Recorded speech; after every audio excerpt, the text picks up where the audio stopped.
वो कितने ही शास्त्र पढ़ ले प्रेम के ऊपर, वो कितनी ही जानकारी इकट्ठी कर ले, तो भी प्रेम का उसे कुछ भी पता नहीं चलेगा। और जिसने प्रेम किया है उसने चाहे कोई भी शास्त्र न पढ़ा हो, तो भी प्रेम क्या है इसका उसे अनुभव होगा। परमात्मा कोई सिद्धांत नहीं है, गणित में सिद्धांत होते हैं, उनको अनुभव करने की कोई जरूरत नहीं, अनुभव का उनसे कोई संबंध नहीं। धर्म में अनुभव होता है, सिद्धांत नहीं, सिद्धांत से उसका कोई संबंध नहीं। इसलिए जो लोग सैद्धांतिक खोज करते हैं वे लोग व्यर्थ ही भटक जाते हैं, लेकिन जो अनुभव से अपने को बदल के और किसी नई दिशा में प्रवेश करने की कोशिश करते हैं वे जरूर उसे उपलब्ध हो जाते हैं।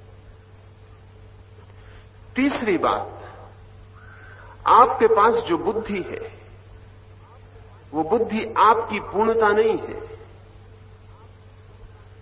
आप बुद्धि से बहुत ज्यादा हैं।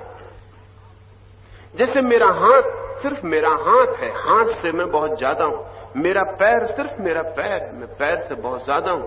ऐसे ही बुद्धि भी मेरा एक उपकरण है, उससे मैं बहुत ज्यादा हूं। तो जो सिर्फ बुद्धि से खोज करेंगे वो परमात्मा तक नहीं पहुंचेंगे। समग्र तक पहुंचना हो तो खुद भी समग्र होना पड़ेगा। बुद्धि एक अंग है, उपयोगी, लेकिन बुद्धि ने पूरी मालकियत कर ली और आपको ऐसा लगने लगा बुद्धि की मालकियत से आप खोपड़ी के भीतर रह रहे हैं। अगर कोई आपसे पूछे कि आप कहां हैं तो आप इशारा करेंगे खोपड़ी के भीतर। ये एक बड़ी भारी दुर्घटना है। बच्चा जब मां के पेट में होता है तो मस्तिष्क ना के बराबर होता है, लेकिन बच्चा पूरा होता है। और मस्तिष्क के बिना भी शरीर बढ़ता है, बड़ा होता है। जीवन मस्तिष्क से पहले है और जीवन की प्रक्रिया से मस्तिष्क पैदा होता है। जब बच्चा पैदा होता है तो उसके पास केवल 10% मस्तिष्क होता है, फिर 90% तो विकसित होगा। और जब मां के पेट में पहले दिन बच्चे का अणु निर्मित होता तब तो मस्तिष्क जैसी कोई चीज होती ही नहीं, लेकिन जीवन होता है और जीवन फैलता है।